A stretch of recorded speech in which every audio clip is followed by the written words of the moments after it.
Hello friends, welcome back to Saraswati Vandana. मैं विष्णु दिवाकर। तो आज हम बात करने वाले हैं क्लास 12 की सेकंड बुक, जिसका 7 चैप्टर है जन आंदोलन का उदय। तो आखिर ये जन आंदोलन होते क्या हैं? तो आइए देखते हैं जन आंदोलन क्या होते हैं। तो एक स्पष्ट उद्देश्य के लिए की गई जनता के द्वारा एक कार्यवाही, सामूहिक कार्यवाही, जिसको हम आंदोलन के नाम से जानते हैं। अब आंदोलन को दो भागों में बांटा गया है। एक आंदोलन होता है आपका राजनीतिक दलों से स्वतंत्र आंदोलन और एक आंदोलन होता है आपका राजनीतिक दल आधारित आंदोलन। अब राजनीतिक दलों से स्वतंत्र आंदोलन के अंतर्गत किसी भी प्रकार की कोई भी पार्टी सपोर्ट नहीं करती है, इसीलिए इसको राजनीतिक दलों से स्वतंत्र आंदोलन कहा जाता है। और कुछ ऐसे आंदोलन जिसके अंतर्गत राजनीतिक पार्टियां सपोर्ट करती हैं, तो वो आंदोलन कहलाते हैं आपके राजनीतिक दल आधारित आंदोलन। तो चलिए शुरुआत करते हैं इस अध्याय के अंदर सबसे पहले आंदोलन की, जो है आपका चिपको आंदोलन, यानी कि पर्यावरण आंदोलन के नाम से इसे जाना जाता है। तो इसकी शुरुआत सन 1973 के अंदर उत्तराखंड के 2-3 गांवों से हुई थी, जहां पर वहां के निवासियों ने वन विभाग से खेतीबाड़ी के औजार बनाने के लिए अंगू के पेड़ों की कटाई करने के लिए अनुमति मांगी थी। परंतु वन विभाग ने खेतीबाड़ी के औजार बनाने के लिए अंगू के पेड़ों की कटाई के लिए उनको अनुमति नहीं दी। और कुछ समय बाद वहां पर खेल सामग्री बनाने वाली कंपनी आई, जिसको वन विभाग ने जमीन का आवंटन कर दिया। जब इस बात की जानकारी वहां की जनता को लगी तो वो इससे बहुत नाराज हो गए और महिलाओं ने क्या करा, इस पेड़ की कटाई का विरोध किया। और इस विरोध के अंतर्गत वहां की सारी महिलाएं, उन्होंने अपने आप को पेड़ों से चिपका लिया और इस आंदोलन को चिपको आंदोलन के नाम से जाना गया। अब चिपको आंदोलन के अंतर्गत कुछ प्रमुख मांगे थी, यानी कि वहां पर यह बताया गया था कि जो प्राकृतिक संसाधन है, प्राकृतिक संसाधनों पर, जल, जमीन, जंगल, उन सभी पर वहां के निवासियों का हक हो, यानी कि वहाँ पे जितने भी निवासी हैं उनका अधिकार हो। बाहरी व्यक्तियों को या फिर बाहरी कंपनियों को किसी प्रकार का यहाँ का ठेका ना दिया जाए। कुछ प्रकार के यहाँ पर दूसरी मांगे ये थी कि लघु उद्योगों के लिए जो सामग्री है वो सरकार जो है बहुत ही कम और किफ़ायती दामों में मुहैया कराए। और तीसरी मांग यहाँ पर ये थी कि संतुलित विकास, यानी कि क्षेत्र का परिस्थितिक संतुलन विकास हो, जिसके अंतर्गत पूरे समाज में जितने भी वहाँ का जो वर्ग है उन सबका विकास हो सके और किसी भी प्रकार का पर्यावरण वहाँ पर जो है दूषित ना हो या फिर उसको नुकसान ना पहुंचे। उसके बाद इसी के अंतर्गत कुछ मांगे ऐसी निकली कि वहाँ की जनता के जो लोग थे, वहाँ जो दारू का सेवन बहुत ज़्यादा करते थे, यानी कि मदिरा पान करते थे, तो इसके लिए शराबखोरी के खिलाफ भी वहाँ पर जो उन्होंने आवाज़ उठाना शुरू की। तो ये थी आपकी चिपको आंदोलन के अंतर्गत की गई उनके द्वारा मांगे। अब इसमें बताया गया कि इसके अंदर कुछ प्रमुख नेता थे, सुंदरलाल बहुगुणा, जिन्होंने इसके अंदर बहुत ज़्यादा योगदान दिया और ये आंदोलन जो है और बाकी जन आंदोलनों के लिए एक प्रतीक बना।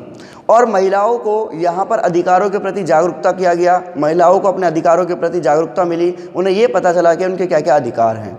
और अंतिम रूप में इसका परिणाम ये निकला कि सरकार ने आने वाले 15 सालों तक हिमालय पर्वतीय पेड़ों तक की कटाइयों को रोक दिया। और ये आपका आंदोलन था चिपको आंदोलन के अंतर्गत दूसरे टॉपिक की, जिसका नाम है दलित पैंथर। दलित पैंथर आखिर किस तरीके से उदय हुआ और दलित होते कौन हैं? तो पहले मैं आपको बता दूं, आपने सुना होगा कि बहुत प्रकार की अछूत वाली जो बातें की जाती थी, यानी कि अनटचेबिलिटी की जो बातें की जाती थी, वो इसी वर्ग से की जाती थी। गाँव के अंदर आपने देखा होगा, शहरों में भी आपने देखा होगा कि किस प्रकार से भेदभाव जो है दलितों के साथ किया जाता है। और ये सब चीज़ें जो है 1989 के अंदर एक कानून बनाने के बाद खत्म तो की गई थी, परंतु ये वास्तविक रूप से खत्म नहीं हुई थी, सिर्फ किताबों तक ही ये चीज़ें सीमित रह गई थी। इसी प्रकार का एक आंदोलन जो 1972 के अंदर उदय हुआ। तो आइए जानते हैं दलित पैंथर किस तरीके से सामने आया।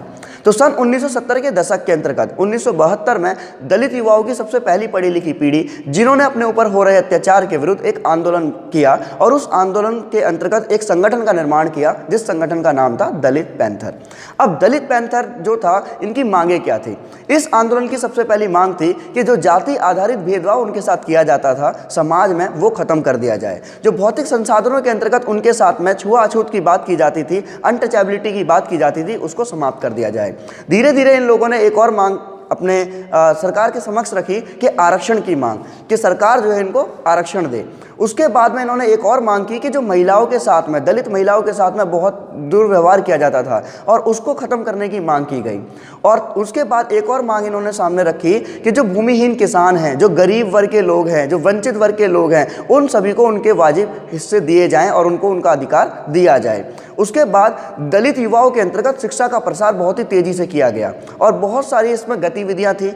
अब गतिविधियां क्या थी? तो इन्होंने अनेकों साहित्य रचनाएं लिखी, रचनात्मक सृजनात्मक रचनात्मक ढंग से इन्होंने अपनी लड़ाई लड़ी। सभी दलित लोग इकट्ठे हो गए और इन्होंने क्या करा, अपना एक दम दिखाया और दलित पैंथर को एक मजबूत स्थिति में खड़ा कर दिया।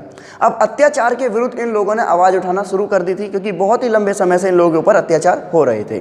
और फाइनली हुआ क्या, अंतिम परिणाम यह निकला कि सरकार ने सन 1989 के अंतर्गत एक कठोर दंड का प्रावधान जो है लागू कर दिया कि अगर दलितों के साथ किसी भी प्रकार का भेदभाव होगा तो सरकार जो है उसके ऊपर कठोर दंड देगी।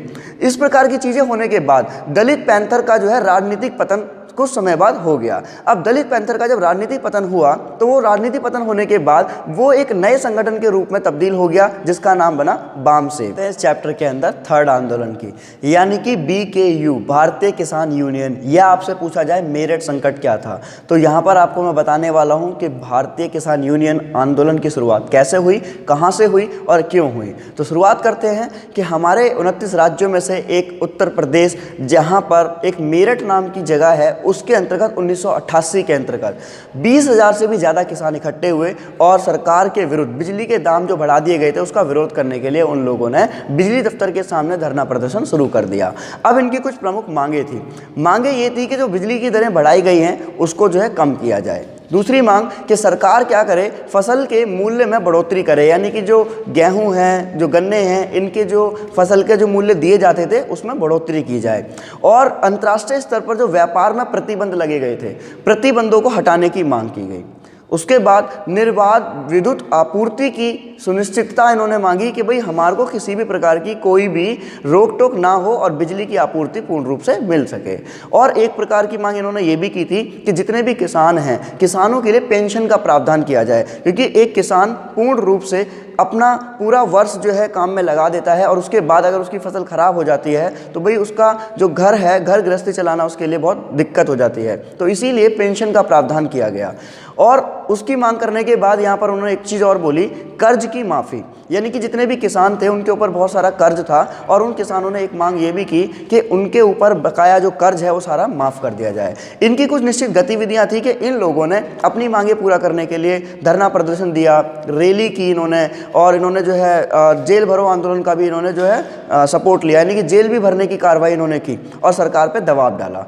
अब इसकी कुछ विशेषताएँ ये थी कि इन लोगों ने एक पर्टिकुलर, यानी कि एक विशेष चीज़ के लिए लामबंदी शुरू कर दी। लामबंदी का मतलब होता है कि जब हम किसी भी प्रकार से एक मुद्दे को लेकर सब इकट्ठे होने लगते हैं तो वो लामबंदी कहलाता है। उसके बाद में इन्होंने राजनीतिक दबाव समूह बनाना शुरू कर दिया। इनका अपना एक रसूखा बन गया, अपना एक दबाव बन गया, सारे किसान इकट्ठे होने लगे और राजनीतिक रूप में इसके अंदर महाराष्ट्र का जो शेतकारी जो संगठन है, कर्नाटक का रेतकारी जो संगठन है, ये सारे के सारे आंदोलन इसके जीवंत उदाहरण है, जिससे आज ये पता चलता है कि भारतीय किसान यूनियनों की शक्ति कितनी ज़्यादा ताकतवर है। इसी प्रकार के और भी अन्य आंदोलन के लिए अभी मैं आपको नेक्स्ट पार्ट के अंदर बता दूंगा। आगे की जानकारी के लिए बने रहें सरस्वती अन्ना विष्णु दिवाकर के साथ। Thanks for watching.